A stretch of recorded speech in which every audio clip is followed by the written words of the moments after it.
Ernakulam additional sessions കോടതിയാണ് Paravur പെൺവാണിഭ case ഇപ്പോൾ പരിഗണിക്കുന്നത്. ജില്ലയിലെ മറ്റു പെൺവാണിഭ കേസുകളും സിവിൽ കേസുകളും ഈ കോടതിയിൽ ഇപ്പോൾ വാദം കേൾക്കുന്നുണ്ട്. ഇതുകാരണം കേസിൻ്റെ നടപടികൾ നീണ്ടുപോകുന്ന സ്ഥിതിയാണ്. ഇതു തടയാൻ കേരളത്തിലെ ഏറ്റവും വലിയ പെൺവാണിഭ കേസായ പറവൂർ പെൺവാണിഭ കേസിന് പറവൂരിൽ തന്നെ കോടതി അനുവദിക്കണമെന്നാണ് ആവശ്യം. ഞങ്ങളത് ആവശ്യപ്പെടുന്ന രണ്ട് ആംഗിളിലാണ്. ഒന്ന്, ഇവിടെ നോർത്ത് പറവൂർ 2 അഡീഷണൽ ഡിസ്ട്രിക്ട് കോടതികളുണ്ട്, സെഷൻസ് കോടതികളുണ്ട്.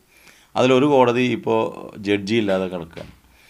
അപ്പോൾ ഒരു ജഡ്ജി അതിലേക്ക് ബഹുമാനപ്പെട്ട ഹൈക്കോടതിയോ സർക്കാരോ പോസ്റ്റ് ചെയ്ത് കഴിഞ്ഞാൽ ഈ കേസ് മാത്രമായിട്ട് പറവൂർ നടക്കും.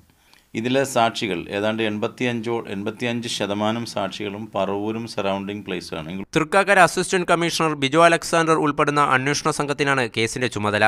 എന്നാൽ ക്രമസമാധാന ചുമതല കൂടി ഇദ്ദേഹത്തിനുണ്ട്. പറവൂർ കേസിൽ കേരളത്തിനകത്തും പുറത്തുമായി നിരവധി സ്ഥലങ്ങളിലാണ് അന്വേഷണം നടത്തുന്നത്.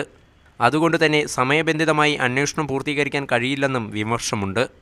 ലോക്സഭാ തെരഞ്ഞെടുപ്പുമായി ബന്ധപ്പെട്ട് അന്വേഷണോദ്യോഗസ്ഥർക്ക് സ്ഥലമാറ്റമുണ്ടായാൽ അതും കേസിൻ്റെ പുരോഗതിയെ ബാധിക്കാനിടയുണ്ട്.